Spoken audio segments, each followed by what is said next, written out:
ஹே guys, Sunday morning. So சண்டேனாலே நம்ம வீட்டில் எல்லாமே நான்வெஜ் தான். ஃபிஷ் வாங்குறதா, மட்டன் வாங்குறதா, சிக்கன் வாங்குறதா, நாட்டுக்கோழி வாங்குறதான்னு ஒரு பெரிய பட்டிமன்றமே நடக்கும் வீட்டில். நாங்களும் அதே மாதிரி ஒரு பட்டிமன்றத்தை நடத்தி முடிச்சுட்டு நாட்டுக்கோழி வாங்கினோம். நாட்டுக்கோழிக்கு சின்ன வெங்காயம் நிறைய எடுத்துக்கணுங்க. நான் ஒரு கிலோ நாட்டுக்கோழிக்கு ஒரு அரை கிலோ கிட்ட சின்ன வெங்காயம் எடுத்து வச்சுக்கிட்டேன். ஸோ கடாயில் நீங்கள் எண்ணெயை ஊற்றி அதில் சோம்பு போட்டு கொஞ்சம் காஞ்ச மிளகா போட்டு வெங்காயத்தை போட்டு நல்லா வதக்கணும். கருவேப்பிலையும் சேர்த்துக்கணும் அதோட. அப்புறம் இதெல்லாம் நல்லா வதங்கினதுக்கப்புறம் நம்ம அரைச்சி வச்சுருக்க இஞ்சி பூண்டு பேஸ்ட்டை போட்டு நல்லா வதக்கிக்கிட்டே இருக்கணும். இஞ்சி பூண்டு பேஸ்ட்டோடைய பச்சை வாசம் போன உடனே 2 தக்காளி, மீடியம் சைஸ் தக்காளி போதும் நமக்கு. ஸோ 2 தக்காளி நல்லா நைஸாக நறுக்கி இதில் போட்டு வதக்கிக்கிட்டே இருக்கணும் நம்ம.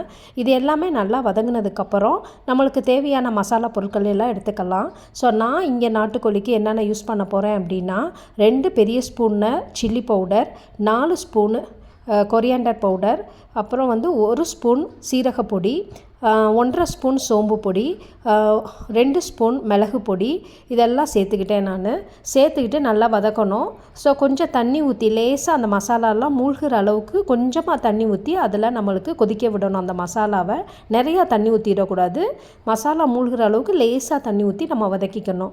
அப்புறம் அது நல்லா வதங்கினதுக்கப்புறம் நம்ம க்ளீன் பண்ணி வச்சுருக்க நாட்டுக்கோழி எடுத்து அதில் போட்டு நல்லா அந்த மசாலாவும் நாட்டுக்கோழியும் நல்லா ஒன்றோட ஒன்று மிக்ஸ் ஆகிற மாதிரி நம்ம சிம்மில் வச்சு வதக்கிக்கிட்டே இருக்கணும். ஒரு 5 நிமிஷம் அப்படி வதக்கினதுக்கப்புறம், ஸோ 5 நிமிஷம் கழித்து நம்ம நாட்டுக்கோழியை அதில் சேர்த்து நல்லா ஒன்றோட ஒன்று மிக்ஸ் ஆகிற மாதிரி நல்லா வதக்கிக்கிட்டே இருக்கணும். ஒரு 5 மினிட்ஸ் இதே மாதிரி சிம்மில் வச்சு நம்ம வதக்கிக்கிட்டே இருக்கணும். வதங்கினதுக்கப்புறம் நம்ம எவ்வளோ நாட்டுக்கோழி எடுத்துருக்கோமோ அதில் ஒரு 4 மடங்கு அளவு தண்ணி நம்ம சேர்த்துக்கணும். நான் இந்த கடாய் ஃபுல்லாக தண்ணி சேர்த்துக்கிட்டேன். தண்ணி சேர்த்ததுக்கப்புறம் நம்ம இதை கொதிக்க விடணும் நல்லா. கோழி சின்ன கோழியாக இருந்தது அப்படின்னா நம்மளுக்கு 20 மினிட்ஸ் இல்லைனா 25 மினிட்ஸில் நல்லா குக் ஆயிரும். சப்போஸ் கொஞ்சம் பெரிய கோழியாக இருந்துச்சு அப்படின்னா 45 மினிட்ஸ் ஆகும். ஸோ எனக்கு 45 மினிட்ஸ் ஆச்சு அது குக் ஆகுறதுக்கு. ஸோ இதுக்கு இடையில் நான் இன்னொரு கடாயை பக்கத்தில் உள்ள ஸ்டவ்வில் வச்சு அதில் மீதி இருக்கிற சின்ன வெங்காயம் எல்லாத்தையும் போட்டு எண்ணெய் ஊற்றி அதை எல்லாத்தையும் நல்லா வதங்கி அதில் கொஞ்சம் கசகசாவும் கொஞ்சம் கருவேப்பிலையும் சேர்த்து நல்லா வதக்கிக்கிட்டேன். அதை ஒரு மிக்சியில் போட்டு நல்லா ஃபைனாக கிரைண்ட் பண்ணணும். கிரைண்ட் பண்ணிவிட்டு அந்த கிரைண்ட் பண்ண அந்த மிக்சரை தூக்கி நம்ம கொதிச்சிட்ருக்கல நாட்டுக்கோழி குழம்பு அதில் நம்ம ஊற்றிடணும். ஊற்றி 2ஐயும் சேர்ந்து அப்படியே கொதிக்க விடணும். நான் ஒரு 3/4 மணி நேரம் கழித்து நீங்கள் கொஞ்சம் டேஸ்ட் பண்ணி பார்த்துக்கோங்க. உப்பு ஏதாவது தேவை அப்படின்னா சேர்த்துக்கோங்க. நான் 2 ஸ்பூன் உப்பு இதுக்கு சேர்த்தேன். ஸோ எனக்கு அதுவே சரியாக இருந்தது. கடைசியில் நான் டெஸ்ட் பண்ணி பார்க்குறப்பையும் அந்த உப்பே எனக்கு சரியாக கரெக்டாக இருந்தது. ஸோ அதுக்கு மேலே நான் எக்ஸ்ட்ரா சேர்த்துக்கல. கரம் மசாலா பவுடர் வேணுங்கிறவங்க கொஞ்சமாக ஆட் பண்ணிக்கோங்க.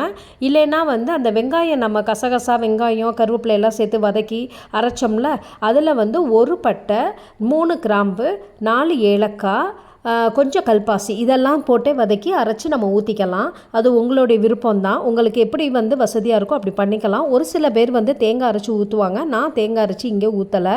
ஸோ இந்த மாதிரி நீங்கள் ட்ரை பண்ணி பாருங்கள். ட்ரை பண்ணி பார்த்துட்டு எனக்கு கமெண்ட் பண்ணுங்கள். டேஸ்ட் நல்லா வந்துச்சா இல்லையான்னு சொல்லிட்டு. எனக்கு நான் நிறைய மெத்தட் ட்ரை பண்ணி பார்த்துருக்கேன் இது வரைக்கும். அம்மா எப்படி செய்வாங்க, நம்ம ரிலேட்டிவ்ஸ்லாம் எப்படி செய்வாங்க, ஃப்ரெண்ட்ஸ் சர்க்கிள் எப்படி செய்வாங்கன்னு சொல்லி ஒவ்வொரு மெத்தடும் ட்ரை பண்ணி பார்த்துருக்கேன்.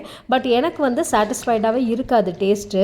ஃபைனலாக இந்த மெத்தடில் நான் ட்ரை பண்ணி பார்க்குறப்ப எனக்கு ரொம்ப நல்லா இருந்தது. ஆக்சுவலி நாட்டுக்கோழிக்கும் மட்டனுக்கும் புளிப்பு அவ்வளோவா ஜாஸ்தி தேவைப்படாது போல்.